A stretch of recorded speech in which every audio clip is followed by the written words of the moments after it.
بسم اللہ الرحمن الرحیم۔ جی تو ناظرین، ایک امریکی ایئر لائن میں خاتون نے فلائٹ میں سوار ہوتے ہی اپنا ہاتھ میری طرف بڑھا دیا۔ میں نے کتاب بند کی اور اس کے ساتھ گرم جوشی سے ہاتھ ملایا۔ خاتون بزرگ تھیں، جبکہ عمر 60 اور 70 کے درمیان ہوگی۔ وہ شکل سے پڑھی لکھی اور سمجھدار بھی دکھائی دیتی تھی۔ انہوں نے کتاب کی طرف اشارہ کر کے پوچھا، کیا یہ عربی کی کتاب ہے؟ میں نے مسکرا کر جواب دیا، نہیں، یہ اردو زبان کی کتاب ہے۔ وہ مسکرائیں، اپنا ہاتھ دوبارہ میری طرف بڑھایا اور دیر تک ہاتھ ملا کر بولی، تم پاکستانی ہو؟ میں نے گرم جوشی سے جواب دیا، جی جی بالکل۔ وہ حقیقتاً خوش ہو گئی۔ فلائٹ لمبی تھی، چنانچہ ہم دیر تک گفتگو کرتے رہے۔ جینا امریکی ہیں اور تاریخ کی استاد ہیں۔ وہ طالب علموں کو عالمی تنازع پڑھاتی ہیں، چنانچہ وہ مسئلہ کشمیر سے بھی اچھی طرح واقف ہیں۔ وہ قائد اعظم محمد علی جناح اور مہاتما گاندھی دونوں سے بہت متاثر تھیں۔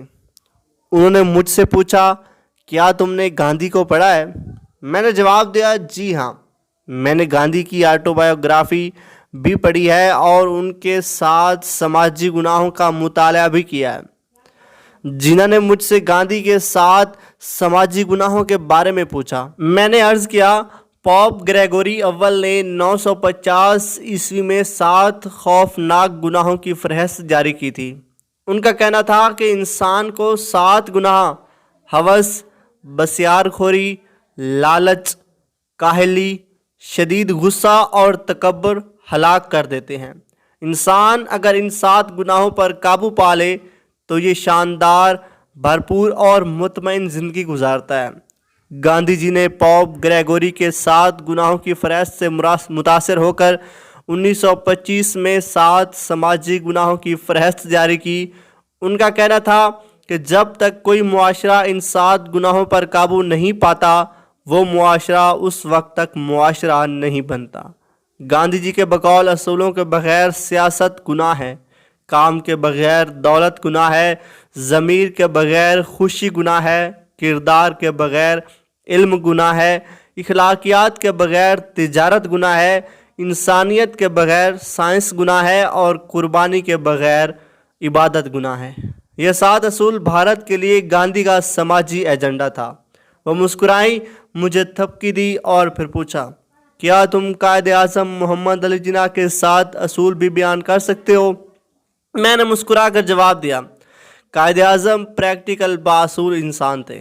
وہ فرمودات پر یقین نہیں رکھتے تھے، چنانچہ انہوں نے زندگی میں قوم کو کوئی تحریری ایجنڈا نہیں دیا تھا۔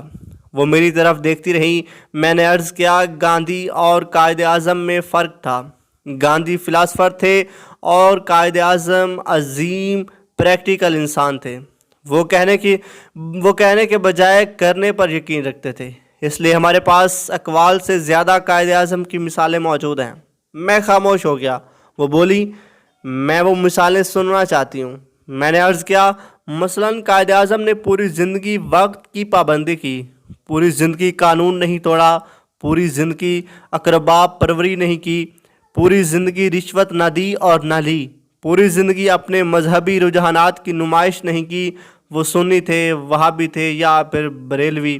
قائد نے پوری زندگی کسی کو کانوں کان خبر نہیں ہونے دی، پوری زندگی وعدے کی پابندی کی، پوری زندگی کوئی سمجھوتا نہیں توڑا، پروٹوکول نہیں لیا، سرکاری رقم نہیں کھائی، ٹیکس نہیں بچایا، آمدنی نہیں چھپائی، اصولوں پر سمجھوتا نہیں کیا، کسی کا حق نہیں مارا اور پوری زندگی کسی شخص کے ساتھ بدتمیزی نہیں کی۔ وہ واقعی بہت شاندار انسان تھے۔ میں ان سے بہت انسپائرڈ ہوں۔ وہ رکی اور پھر آہستہ بولی، میں اگر آپ سے مزید سوال پوچھ لوں تو آپ مائنڈ تو نہیں کریں گے؟ میں نے مسکرا کر جواب دیا، نہیں، ضرور پوچھیں، میں حاضر ہوں۔ وہ بولی، کیا آپ قائد اعظم سے محبت کرتے ہیں؟ میں نے فوراً جواب دیا، دل و جان سے۔ وہ بولی، پھر آپ بتائیے کہ آپ میں اپنے قائد اعظم کی کون کون سی خوبی موجود ہے؟ میرے لیے یہ سوال غیر متوقع تھا۔ میں پریشان ہو گیا اور میں پریشانی میں دائیں بائیں دیکھنے لگا۔ وہ بھانپ گئی اور آہستہ آواز میں بولی، آپ یہ چھوڑ دیں، آپ صرف یہ بتائیں کہ آپ کی قوم نے اپنے قائد کی کون کون سی خوبی کو اپنی ذات کا حصہ بنایا۔ میں مزید شرمندہ ہو گیا، میرے ماتھے پر پسینہ آ گیا۔ وہ مسکرا کر بولی، میں تاریخ کی طالب علم ہوں اور میں اسلام سے بھی متاثر ہوں۔ میں آدھی اسلامی دنیا دیکھ چکی ہوں۔ آپ مسلمان دو عملی منافقت کا شکار ہیں۔ آپ لوگ ہمیشہ نبی پاک رسول اللہ صلی اللہ علیہ وآلہ وسلم کو اپنا ہیرو کہتے ہیں۔ آپ ان کے خلفاء اور صحابہ کو بھی آئیڈیل کہتے ہیں، لیکن جب عمل کی باری آتی ہے تو آپ ان کی کوئی ایک خوبی بھی اپ ڈیٹ نہیں کرتے۔ آپ میں آپ کے آئیڈلز کی کوئی خوبی نظر نہیں آتی۔ آپ لوگ قائد اعظم جیسی شخصیات کے بارے میں بھی اسی طرز عمل کا شکار ہیں۔ آپ نے قائد اعظم کو نوٹ پر چھاپ دیا۔ آپ ہر فارم پر آپ ان کی عزت بھی کرتے ہیں اور آپ ان کے لیے لڑنے مرنے کے لیے بھی تیار ہو جاتے ہیں، لیکن جب ان جیسا بننے کی باری آتی ہے تو آپ دائیں بائیں دیکھنے لگتے ہیں۔ چنانچہ میرا مشورہ ہے، آپ اگر اسلام پھیلانا چاہتے ہیں تو آپ رسول اللہ صلی اللہ علیہ وآلہ وسلم جیسی عادتیں اپنا لیں، اور آپ اگر پاکستان کو ترقی یافتہ دیکھنا چاہتے ہیں تو قائد اعظم کے اصولوں پر عمل شروع کر دیں۔ آپ کا ملک یورپ سے بھی آگے نکل جائے گا۔ وہ رکی اور نرم آواز میں بولی، میں اپنی ہر پہلی کلاس میں طالب علموں سے ان کے آئیڈیلز کے بارے میں پوچھتی ہوں۔ یہ جب اپنے آئیڈیلز بتا دیتے ہیں تو پھر میں ان سے پوچھتی ہوں، آپ وہ خوبیاں گنوائیں جو آپ نے اپنے آئیڈیلز سے متاثر ہو کر اپنی زندگی میں شامل کی۔ زیادہ تر طالب علموں کا رد عمل آپ جیسا ہوتا ہے۔ میں پھر ان کو بتاتی ہوں، میں اس وقت تک آپ کے آئیڈیلز کو آئیڈیلز نہیں مانوں گی جب تک آپ کی زندگی میں ان کی کوئی ایک جھلک نظر نہیں آتی۔